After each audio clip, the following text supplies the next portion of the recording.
राधे राधे महाराज जी। महाराज जी, हम अपने गांव में छोटा सा उद्योग चलाते हैं जिसमें 20-25 लोगों का जीवन यापन होने का माध्यम है। ऐसी परिस्थिति में स्नान आदि का कोई समय निर्धारित नहीं रहता। भूख लगने पर खा लेते हैं, परंतु स्नान करने के बाद थोड़ा पूजा अर्चना करते हैं।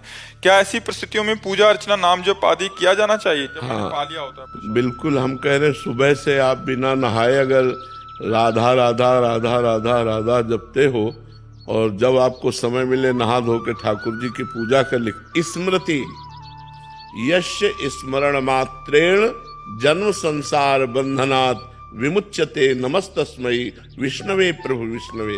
जिनका स्मरण मात्र जन्म संसार, जो जन्म मृत्यु का चक्र है, इसको नष्ट कर देता है, उन भगवान को नमस्कार है। इसलिए उनका नाम जप, उनका स्मरण। देखो, अलग अलग युगों में अलग अलग साधनाओं की सिद्धि होती थी। कृतयुगे ध्यायते विष्णु, त्रेतायाम यजते मखई, द्वापरे परिचर्यायाम कलौ तद्धर कीर्तना। सतयुग में ध्यान के द्वारा परमात्मा की प्राप्ति होती थी, त्रेता में यज्ञ के द्वारा, द्वापर में पूजा के द्वारा, कलयुग में केवल नाम के। कलयुग केवल नाम आधारा सुमिर। अब इसमें नहाने धोने की कोई बात नहीं आती नाम जप में।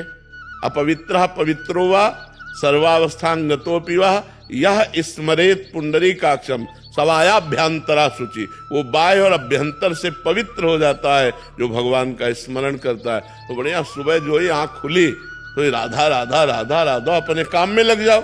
जब समय मिला तब नहा धो लिया, अपना ठाकुर पूजा की। देखो, गृहस्थी में ऐसा नहीं है कि सुबह से पूजा का विस्तार करो। अब उसे खेत जोतने जाना है, नौकरी करना है, व्यापार करना है, तो अब उसके लिए पूजा यही है कि तुम जितनी देर अपनी ऑफिस पहुंचते हो उतनी देर नाम जप करते जाओ। ऑफिस में बैठे जब काम है तो काम करो, नहीं तो नाम जप करो। यही भजन है, यही भजन। एक एक फावड़ा चलाओ, राम राम, यही भजन है। भजन का मतलब कोई बैठ के भजन करना वो हमारे लिए है। बाबा जी दिन भर करना क्या है, बैठे माला चलाओ। लेकिन तुम्हारे लिए फावड़ा चलाते हुए, लैपटॉप चलाते हुए, हर कार्य जो जहां है वहां कार्यरत होते हुए बीच बीच में राधा राधा राधा, और अच्छा कार्य करो, सत्कर्म करो, बेईमानी ना करो। यही भगवान की पूजा है। राधे राधे महाराज जी। गुरुदेव भगवान, जब हम अपने जीवन या कार्य क्षेत्र से संबंधित कोई महत्वपूर्ण निर्णय लेते हैं तो उसका परिणाम हमें निर्णय लेने के कुछ समय बाद दिखाई पड़ता है। कभी कभी अच्छा अनुमान हो जाता है, कभी कभी महाराज जी प्रतिकूल परिणाम हो जाता है। तो निर्णय लेते वक्त हमारे पास, आप चाहे जितना निर्णय लीजिए संभल करके, अगर आपका बुरा प्रारब्ध भोगाना है तो असफलता ही मिलेगी, सफलता नहीं मिलेगी। और आप ऐसे ही परिणाम को सोचे बिना भी कर्म कर ले, और अगर आपका पुण्य साथ दे रहा है तो आप विजय को प्राप्त होंगे, आप सफलता को प्राप्त होंगे। तो इसलिए परिणाम मंगलमय हो, नाम जप करो। इन कर्मों से पिंड छूटे, शुभ और अशुभ कर्मों से, सुख और दुख से हम परमानंद में डूबे। इसलिए भगवान का नाम जप करते हुए कर्म करो तो सफलता ही सफलता रहेगी, असफलता भी सफलता में बदल जाएगी। नाम जप। जासु नाम भव भेषज हरन घोर त्रैशूल। जिसका नाम भवरोग की अचूक औषधि है और तीनों तापों का नाश करने वाला है, उन भगवान का नाम जप करो।